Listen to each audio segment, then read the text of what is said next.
Hey, it's Patrick J. Hilaire here, teacher, philosopher, and investor. And today I'd like to talk to you guys about making your own financial statement, especially during these times where if you don't know what your income, expenses, assets, and liabilities are, what your net worth is, and if you have positive or negative cash flow, it's going to be very difficult to get through these tough times. So that being said, I myself have created my own new financial statement moving forward, and I highly suggest that anyone else who's interested in becoming financially literate, in solving the problem of money, in becoming more financially secure and eventually financially independent, I highly suggest that you take a look at your financial statement if you already know how to create one. And if you don't, well, today is perfect for you because you're going to learn exactly how to make your own financial statement. And at the end, I'll even send you guys a link and point you towards where you can download the same financial statement that I'm using. Maybe you can change it up a little bit, but at least you have something to work with. However, today I'm going to try to make this as simple as possible so that you can create your own financial statement, even just on a piece of paper. So let's get started. So here is our financial statement. We have on top here, we have our income, we have our expenses. Just erase that.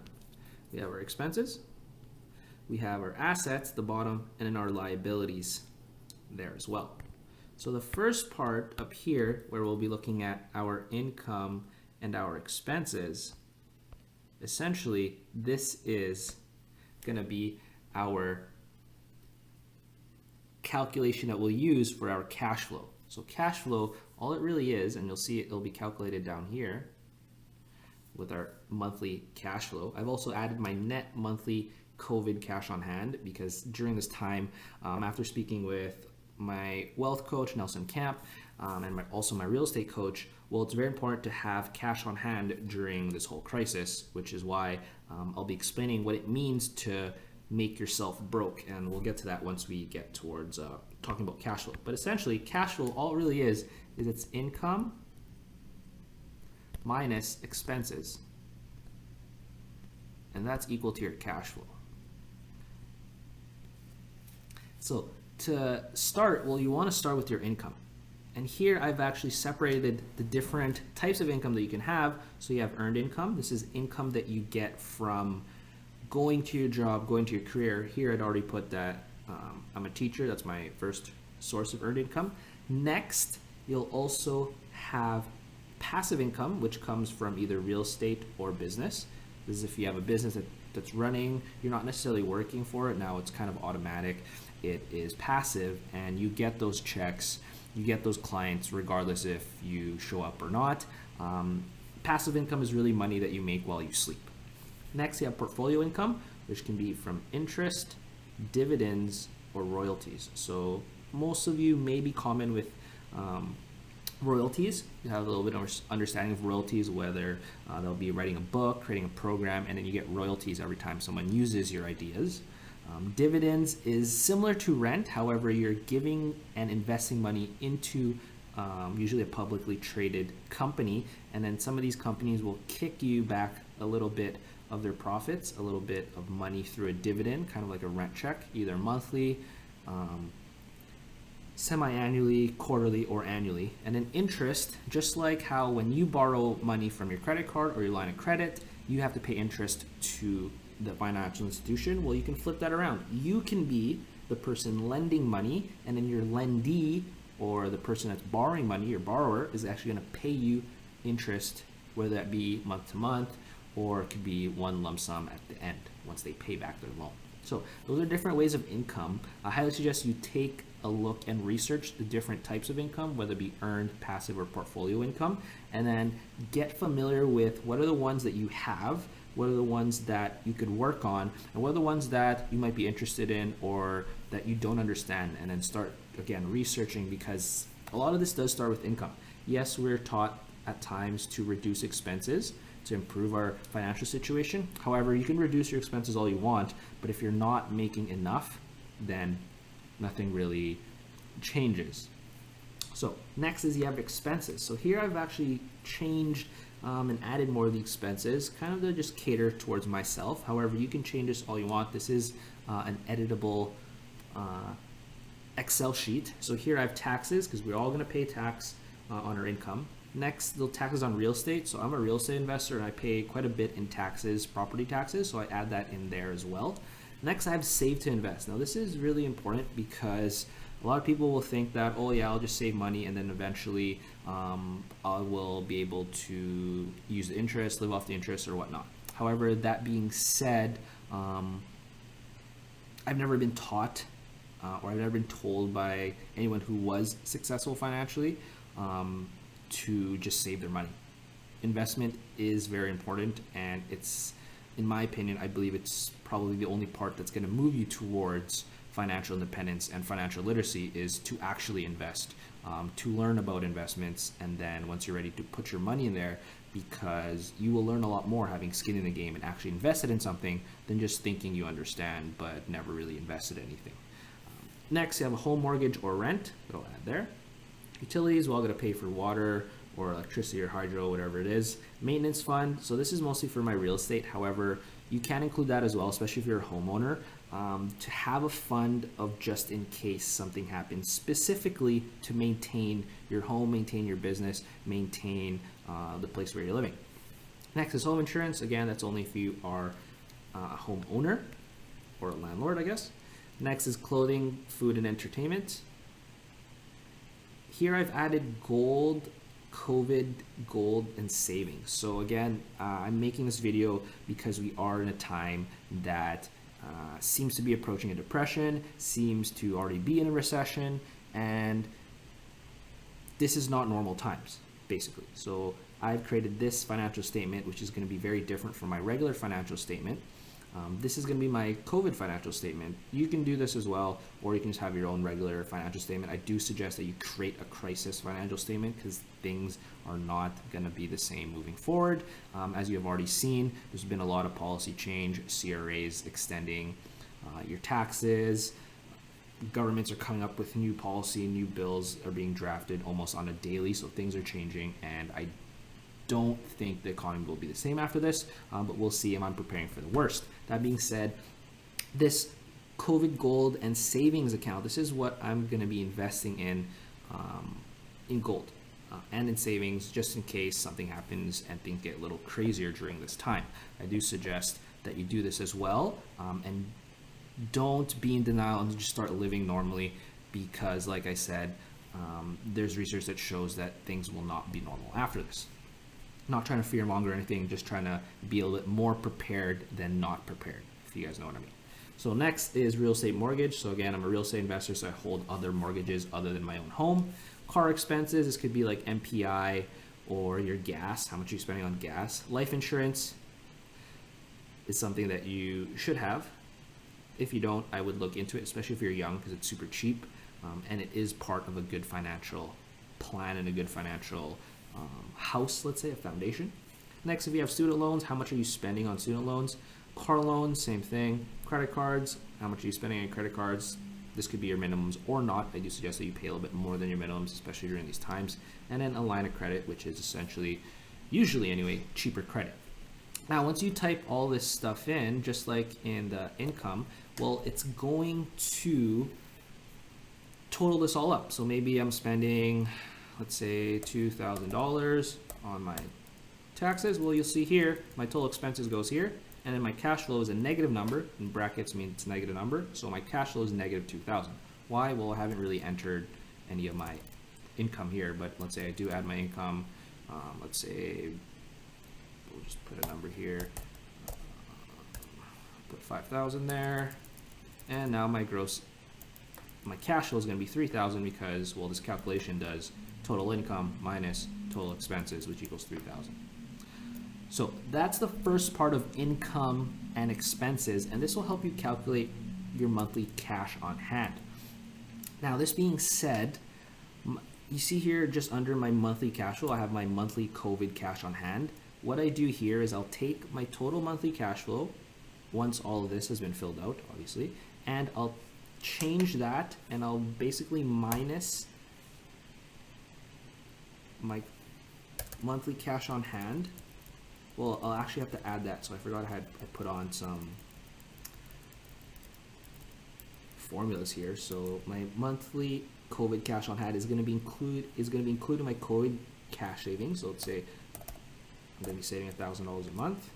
It's also going to include my save to invest, which usually it's minimum 500, but now I'm pushing out a little bit more. And as I play with those numbers, essentially I want to make my monthly cash flow 0. Why? Because I'm taking myself to 0. I am saving and spending and reinvesting all the money that I would have had extra during this time to prepare for if any good deals come up or any opportunities come up. And I can make another video on this, just the idea of having opportunities and looking for opportunities during this time, especially if you compare this to the Great Depression, any other market crashes. It's usually during those times where there's mass amount of opportunities if you've been trained to do so. So we're going to continue to assets and liabilities here. So let's scroll this down a little bit. So now assets is essentially anything that puts money into your pocket. Liabilities is debt. So yeah, bank accounts is how much cash you'll have. Stocks is how many units, how much money do you have in the stock market. Bonds, these are essentially where individuals loan to governments. So it's a little bit of a safer investment. You have gold and silver, and I've been learning more and more about gold and silver, especially because the Federal Reserve in the United States is printing a boatload of money. So if my numbers are correct, and I can put the little quote here from the Wellington report, they're printing about $1 trillion a day, which is an uncomfortable amount of money. And gold and silver is used to hold value. So that means if we print more money, well, it's just going to cost more dollars to get a regular ounce of gold where it did compared to what it cost before. So that being said, the ounce of gold doesn't change, but the price can change depending on how much money printing is going on. I'm really simplifying this. However, I've been doing a little bit more research, so I'm not really the expert on this. However, again, I suggest you highly do your own research so we can figure this out. And please share your research with me. I'm always looking to learn more about these things. And especially during these times where things are changing so fast, I can't learn everything each day, especially because I'm still working during this time. But if you could send me some info, we can share, we can mastermind, we can work through this together.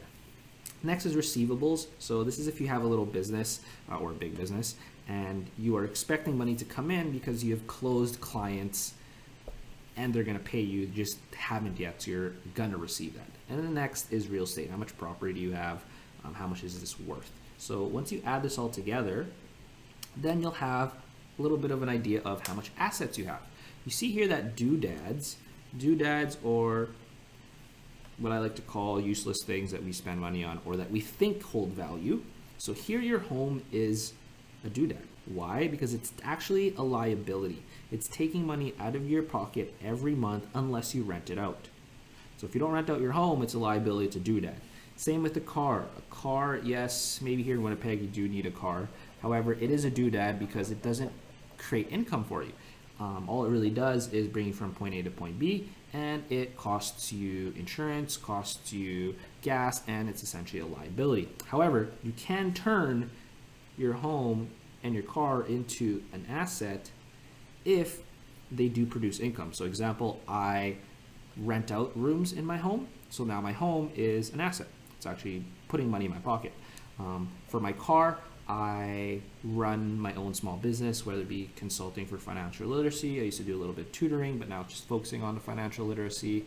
I do use it for real estate to pick up materials, go to work sites and whatnot. So for me, my car is an asset. It's making me money as I drive around. Next, you'll look at your liabilities. So like you can see here, it's all your debt. You have your credit cards, car loans, property mortgage, student loans, home mortgage, personal loans, and then private debt. If you are an investor like me, you probably do have some private debt, or you at least understand the power of using other people's money and getting access to private debt to get into bigger deals, get into deals a little bit quicker. So as you play around with these numbers of assets and liabilities, the number that you're looking at is your net worth. which is essentially assets minus liabilities. And again, this all gets calculated for you down here, and here it's separated by net worth per the banker and a net worth per rich dad, because this financial statement is inspired by the book Rich Dad Poor Dad, and the banker will actually count your home and your cars as part of your net worth. So let's say, like, I know my car is worth $12,500, bought it for $7,000, so made a little bit of money on the buy, which is exactly what I try to do for every negotiation that I try to do. Every time I buy something, is try to make money on the buy. So here, my net worth, you see here, it counts. The banker is going to count my car for my net worth, and you'll actually see this if you apply for a mortgage. They'll ask if you have your car, if it's paid off, and whatnot. That being said, it's not counted in my net worth per rich dad. Why? Because those are doodads. Those aren't real assets. They're assets in the eyes of the banker, not necessarily eyes of an investor or a business person. So as you add up all these, let's say I have $1,000 in my bank account. Let's say I don't have as much stocks anymore, maybe 3,000. Gold, silver, I have a couple ounces. I don't even want to search up how much that worth is worth right now. Real estate's about $775,000. Okay, so now I have my total assets, and you can see here it's changing my total net worth, and then I can add how much my mortgages are. So mortgage on my home, $250,000. No, it's $25,250. Oops. And as you can see, it's changing numbers as we go. So you want this number, your net worth, to be increasing month to month. And preferably you want your income to be increasing month to month as well. So that being said, we also have this analysis here. And all this really does is gives you kind of a glance of where things are going. Now, I've added a little bit of a game plan of what I'm doing, which is holding cash, holding gold, holding silver, and looking at Bitcoin. We'll see paying down debt aggressively, and then gather minimum 3 months expenses to add to that. Just because I have been working on a reno before this, and I dipped into some of those accounts. That being said, we are going to be moving towards times that get a little bit more difficult, so this is why I'm providing a little bit more of a defensive financial statement here. This is essentially my COVID financial statement. So as you see here, it says my cash flow total income is at 30%. That being said, I want to turn this into zero. Why? Because again, I'm making my crisis financial statement.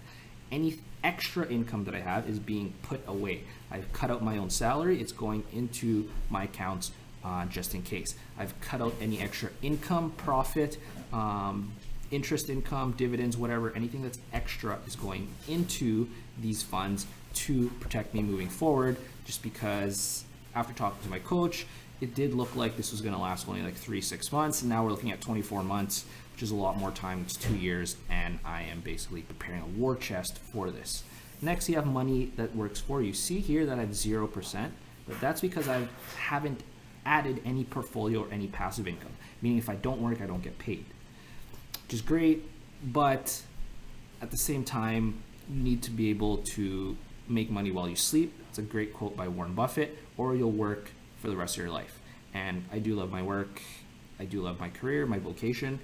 That being said, I do understand that as a human, I do get older, and at a certain point, I won't be able to physically work. So we're preparing for that, especially because to provide a surplus and to provide income for other people, well, that requires me to make more than what I need. I need to make above that to provide for other people. And for myself, that means having a family, having employees and whatnot, and other goals that I look forward to.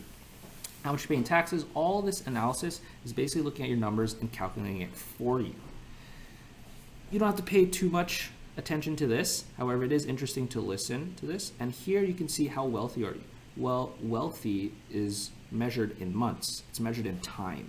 It's not measured, rich is measured in dollars. So wealthy here, according to Rich Dad, is how much assets divided by your expenses.